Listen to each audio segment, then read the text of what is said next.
ভাৰতৰ প্ৰধানমন্ত্ৰীৰ নাম কি? নাজানো। অসমত কেইখন জিলা আছে? নাজানো। অসমৰ মুখ্যমন্ত্ৰীৰ নাম কি? নাজানো। এটেনশ্যন শিক্ষামন্ত্ৰী ডাঙৰীয়া, আপোনাৰ শিক্ষাখণ্ডত কি চলিছে আপুনি জানেনে? ৰূপহী শিক্ষাখণ্ড অন্তৰ্গত নিচুকা চেংগেলীয়া 1364 নং মধ্য নিচুকা প্ৰাথমিক বিদ্যালয় আৰু জেপি মেমৰিয়েল এমই মাদ্ৰাছাত আচলতে কি হৈ আছে? ছাৰ বাইদেউসকলে ৰাতিপুৱা 10 বজাত স্কুল আহে আৰু ঠিক 12 বজাৰ লগে লগে স্কুল বন্ধ কৰি গুচি যায়। বিগত এবছৰ ধৰি হৈ আহিছে এনেকুৱা কৰ্মকাণ্ড। প্ৰধান শিক্ষক মৌলানা শওকত আলীৰ বিৰুদ্ধে দ্য লিভিং ডেভেলপমেণ্ট অৰ্গেনাইজেশ্যন NGOৰ আগতে বহুতো অভিযোগ উত্থাপিত কৰিছিল, কিন্তু কোনো উপায় নাপাই আজি অভিভাৱকসকলে স্কুলত আহি অভিযোগ উত্থাপন কৰে। আটাইতকৈ দুখৰ কথা হ'ল ক্লাছ 6 আৰু ক্লাছ 7ৰ ছাত্ৰ ছাত্ৰীসকলে অসমৰ জিলা কেইখন আছে ক'ব নোৱাৰে, অসমৰ মুখ্যমন্ত্ৰীৰ নাম নাজানে আৰু ভাৰতৰ প্ৰধানমন্ত্ৰীজনৰ নামো নাজানে। এয়াই নেকি অসমৰ শিক্ষা ব্যৱস্থাৰ উন্নতিকৰণ?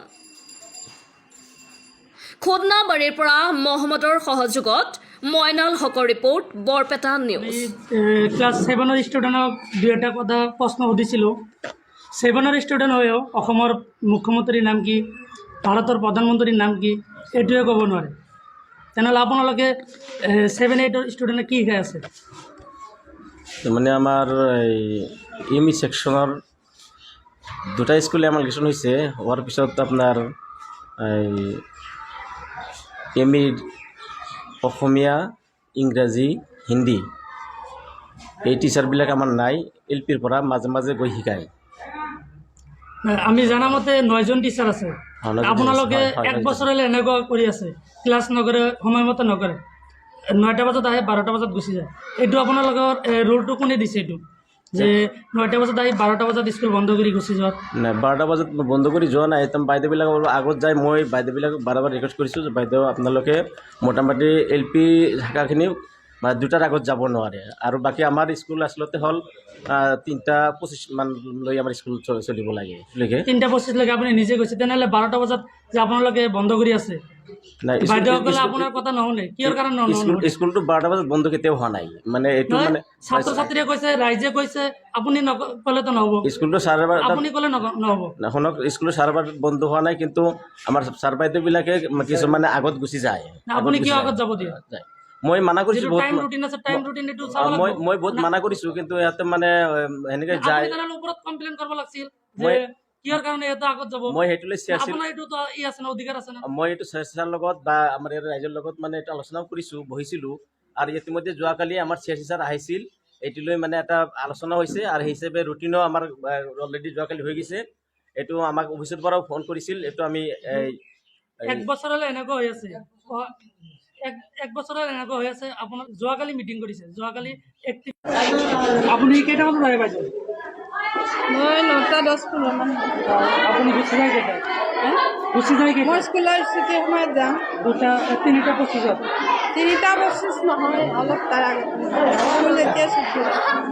আমি ৰাইজৰ পৰা শুনিছোঁ, ষ্টুডেণ্টৰ পৰা শুনিছোঁ 12টা বজাত বন্ধ হয়, আপুনি 11টা, 11:30 গুচি যায়। এইটো আপুনি ক'ৰ পৰা এইটো ৰুলটো পাইছে? সেইটো নহয়, সেইটো সম্পূৰ্ণ মিছা কথা। মিছা কথা নহয়, ৰাইজেতো মিছা কথা নকয়। 11:30 বজাত মই গুচি যাওঁ বুলি। হেডমাষ্টাৰে কৈছে, ষ্টুডেণ্টে সেইটো সম্পূৰ্ণ মিছা কথা। আপোনাৰ ঘৰত 11:30 মই কেতিয়াও নাযাওঁ। হ'ব পাৰে, কিন্তু আপোনাৰ নহয়, মই সদায় ছুটীৰ সময়তে যাওঁ। আহোঁতে মোৰ কেতিয়াবা 10 মিনিট দেৰি হয়। আমি এইটো ৰাইজসকলে জানে। আৰু এনেকুৱা ৰাইজে জানে, অসুবিধা হ'লে মই নহয়, ল'ৰা ছোৱালীক পঢ়াই আছে, সেইবিলাক অসুবিধা হ'লে মই নহয়, বেলেগেও যায় অলপ। সেইটো সম্পূৰ্ণ মিছা কথা। মই 9:10-15 মিনিট চবে জানে। আজি তেনেহ'লে আপোনাৰ সন্মুখতে গাৰ্জেনে কৈ আছে, ক'লে মই এতিয়া কোনোবাই মোক ষড়যন্ত্ৰ কৰিলে মোৰ তাত উপায় নাই। এজনে কৰিব, কিন্তু ষ্টুডেণ্টে নকৰে, সেইটো উপায় নাই। আচল ক্লাছৰ কথা কওঁ। আৰু কোনে সোনকালে গুচি যায়? হেডমাষ্টাৰে কি কৈছে? আৰু সোনকালে কোনে গুচি যায়? হেডমাষ্টাৰক সোধক তেতিয়াহ'লে। যদি তেওঁ মোৰ কথা কৈছে, ৰাইজক সোধক, হেডমাষ্টাৰক সোধক, আৰু কোনে যায়? মই কেনেকে, মই বেলেগৰ কথা নকওঁ। মানে এই বাইদেউ যে কৈ আছে আমাৰ ছোৱালী পঢ়ে, তেওঁৰ ল'ৰা পঢ়ে। আমাৰ বাইদেউৰ কিন্তু ছোৱালী ল'ৰা ইয়াতে নাই। তেওঁলোকে মানে প্ৰাইভেটত পঢ়াই আছে। এই যে বস্তুখিনি দুৰ্নীতি চলি আছে, যে সময়মতে ডিউটিত অহা নাই, সময়মতে শিক্ষা দিয়া নাই, এইবিলাক যে আমি ৰাইজে মিছা কথা কৈ আছোঁ, আজি যে ৰিপৰ্টাৰ আনিছোঁ, কিহৰ কাৰণে আনিছোঁ? আপোনালোকৰ দোষ আছে। প্ৰধান শিক্ষকজন হ'ল আমাৰ মৌলবী শওকত আলী। তেওঁ এৰাবিক শিক্ষক আচলতে, এৰাবিক শিক্ষক হৈও তেখেতে প্ৰধান শিক্ষকৰ দায়িত্বত আছে। তো তেখেতেও আমাক মাতিছিল, কিন্তু তেওঁৰ কোনো হুকুম অৰ্ডাৰ, তেওঁৰ নিৰ্দেশ মানে পৰামৰ্শ কোনো ছাৰ বাইদেউসকলে মানি নচলে বুলি আমাক জনাইছে। মানে বাধ্যবাধকতা তেওঁলোকে মানি নলয়। মানে যি সময়খিনি ক্লাছ কৰে সেই সময়খিনিও নিজৰ ইচ্ছামতে ক্লাছ কৰে। যিটো ক্লাছত ৰুটিন মতে যাব লাগে সেইটো ক্লাছত নাযায়। গতিকে বিদ্যালয়খন খুবেই বিশৃংখলভাৱে চলি আছে। ইয়াত কোনো ধৰণৰ মানে নিয়মানুৱৰ্তিতা মানি চলা হোৱা নাই। আৰু 12টালৈকে ছুটি। আপুনি গম পাব ভালকে, যিকোনো ৰাইজক সুধি আমাৰ এই স্কুলৰ খবৰ লোৱাৰ কাৰণে ধন্যবাদ জনাইছোঁ। আৰু আমাৰ এই বাৰ্তাটো চৰকাৰলৈ পहुঁচাই দিয়াৰ কাৰণে আপোনালোকে যি প্ৰয়াস কৰিছে সেইটো সঁচাকৈ আমাৰ কাৰণে খুবেই মানে উপকাৰী হৈছে, খুব মানে ভাল এটা পদক্ষেপ হৈছে। আপোনালোক সকলোকে ধন্যবাদ জনাইছোঁ আৰু চৰকাৰক আহ্বান জনাইছোঁ, এই সংকটজনক অৱস্থাৰ কি মানে সমাধান দিয়ে তাৰ এটা বিহিত ব্যৱস্থা কৰে যেন। ধন্যবাদ। আপোনাক কিন্তু মোটামুটি কেইদিনমান কৈছোঁ, বাইদেউ ইমান সোনকালে যাই আছে, বোলে কিবা অসুবিধা লাগি আছে।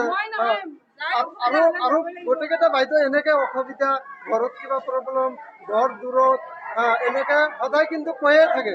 আমি কিন্তু কেতিয়াও এনেকুৱা মানে পদক্ষেপ হাতত লোৱা মানে পৰিস্থিতি নাছিলোঁ, কিন্তু কেতিয়া ল'বলগীয়া মানে বাধ্য হৈছোঁ। সেইদিনা আমাৰ ছোৱালী এটা এই 6ত পঢ়ে, আমি ইংৰাজী সুধিছোঁ, ইংৰাজী একো নাজানে, হিন্দী সুধিছোঁ, হিন্দীও একো নাজানে। এনেকুৱা অৱস্থা কৰি মানে ইয়াতে বাইদেউ সকলোৱে মানে ক্লাছ কৰি থাকে, তেওঁলোকে মানে গুৰুত্বই নাই। কি যে কৰি আছে, ল'ৰা ছোৱালীবিলাক মানে পঢ়াৰ দিকে একবাৰে পিছ পৰি গৈছে। মানে এইবিলাক ল'ৰা ছোৱালীবিলাক মেট্ৰিকত যায় একদম গ্যাৰাণ্টি ফেল কৰিব, নিশ্চিত। আপোনাৰ নামটো কি? মৰমী শৰ্মা। মৰমী শৰ্মা। তেনেহ'লে আপোনাৰ